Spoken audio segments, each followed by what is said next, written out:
I noticed when we hear you play, the melodic content, the way you play, and also your phrasing is really interesting.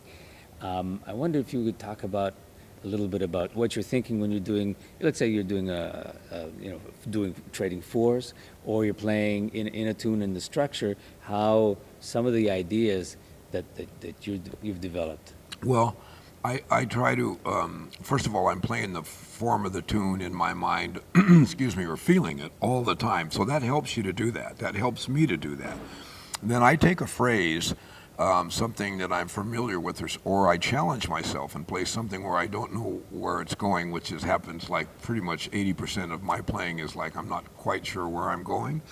And I try to make the phrase interesting for the listener, and I figure if it's interesting for me, it's going to be interesting for them, hopefully. I heard Ray Charles say one time in an interview, if he likes it, the people will probably like it. So that's how, if I don't like it, they're not going to like it, you know. But I try to change the ending, maybe put it, end it someplace, start it and end it in a place that I feel. We used to use the term funky. In the old days, funky just didn't mean just playing funk, like boom, boom, bam. It meant where you put something or where you did not put something. So I'm constantly, I have a brain like this anyway. So I try to find a place to put it that'll be interesting and also kind of nasty and funky, like an idea that'll make people be like, yeah, you know. I'm not always successful, but that's the goal. Okay. That's my goal. You know? And how would you suggest to a student or someone checking this out to prepare for that, or to check it out? What technical things you would suggest that you do? I would say, first of all, listen to a lot of Philly Joe Jones and Elvin Jones, no matter what kind of music you play, because they were masters of where they landed and what made it so special. You know what I mean? It was like in my mind, what made Philly Joe so special is the poetry he had in his mind. You know what I mean?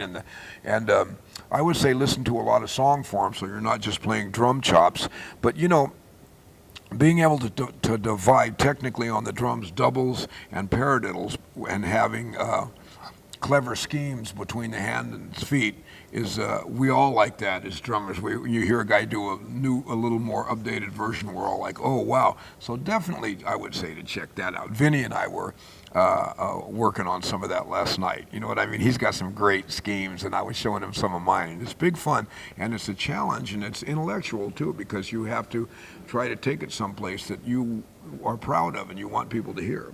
Right, yeah. That's Vinny Appice that, you know, taking the whole rock thing from the jazz. It's all basically the same idea, louder, different energy. Indeed. Yeah, he's great. Yes. Yes. Yeah, great. No, and I mean, it's always great to listen to you guys doing this. As far as song form, a lot of people spend a great deal of time just doing chops. How much time would you say people should spend learning songs, learning form, as opposed to learning chops? I would say a lifetime of learning songs. You don't have to do it like 4 hours a day, but I would say like once a week, try to learn 2 or 3 standard tunes.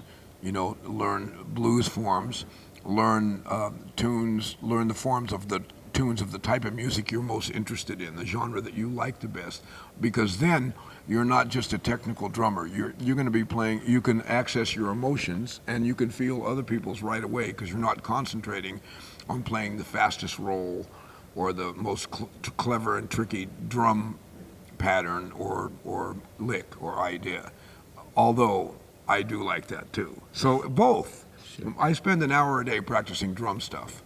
And I'm always listening to music. Like from the time I get up, when I'm making my coffee, I put on Sonny Rollins, John Coltrane, the Tower Power, James Brown, Etta James, B.B. King, classical, Louis Prima, Dr. Joe, whatever. Latin music, whatever's kind of laying there that hasn't been put back in the case and gets played, you know. So, right. You know, it's a never-ending. As you know, we spend our lifetime trying to understand this thing that we do. Right. No, exactly.